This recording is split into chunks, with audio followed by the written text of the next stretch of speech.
ଲି आमे पुरी पुरी गोटे आध्यात्मिक जगह कहू सब गोटे निंदनीय घटना गोटे संवेदनशील घटना हृदय विदार घटना घटी गोटे ढाबारे बीफ बा गोरु मांस जार 33 कोटी लोम आम 33 कोटी ठाकुर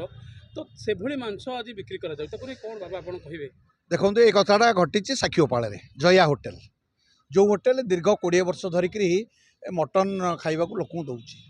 किंतु मटन सहित से गोमांस दे चली तार गोटे रेट आज पर्यंत चली 120। अनेक लोक कहती जो 250 300 400 टकर मांस बिक्री है ये केमी 120 टकर खाइबा दौर तार एकमात्र कारण थिला गोमांस सहित मटन से मिसौला।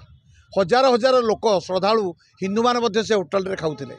पुरी ब्राह्मण मैंने आसी खाती किभली भाव में आज पर्यंत जना पड़ू नाला से होटेल रे गोमांस बिक्री होउची। जो जैनिक व्यक्ति कथाटा को आणिले स्पष्ट भाव में जना पड़ा से गोमांस बिक्री होउची एवं गोमांस लोक खाई अनेक लोक 20 वर्ष धरी गोमांस खाऊँ आज जना पड़ा। तेणु ये स्पष्ट भाव में कहवाक चाहे केवल जया होटेल कहीं भारत वर्षर बड़ बड़ होटेल मानक ओडिशार बड़ बड़ होटेल मानक ढाबा मानक गोमांस सहित मटन बिक्री करा जाउची एवं लोक मैंने खाऊँ। बाबा गोटे आम धर्म उपर गोटे कुठारघात होती बाबा गोमांस खाइले गोटे हिंदू धर्मी गोटे सनातन धर्मी धर्मर परिवर्तन हो गला कि गोमांस देखु गोमाता होती राष्ट्रमाता आमे ताको माँ रूप में पूजा करूँ तांको देहरे 33 कोटी देवता अच्छा। तेणु ए कथा को जिते आर्यवर्त भारत वर्ष गौ कथा बा गोमाता कथा प्रसंग जो आसे स्वतंत्र पुस्तक व्यास लिखिं ये कथा जो आम पाखक आसे से आम माँ बोली संबोधन करूँ एवं माँ दौथिबा क्षीर को समस्त हिंदू ओडिया ठारू आरंभ करी मुसलमान ख्रीस्टियान पारसी ईसाई समस्ते गोमातार क्षीर खाती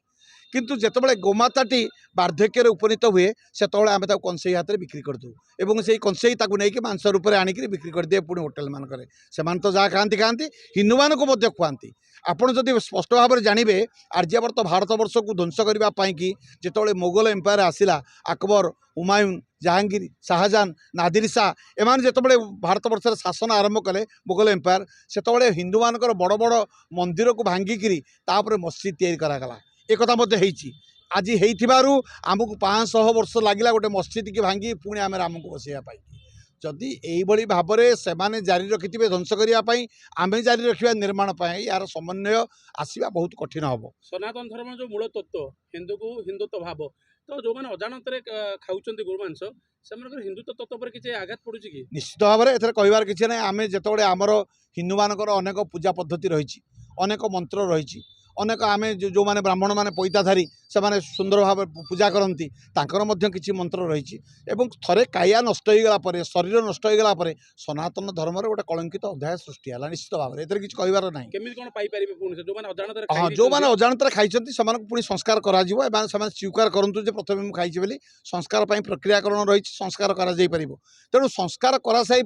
सरीला से खाइबे ना एक कथा को एड़े दि जाए पारे। तेणु मटन खाइबा रास्ता घाट मानक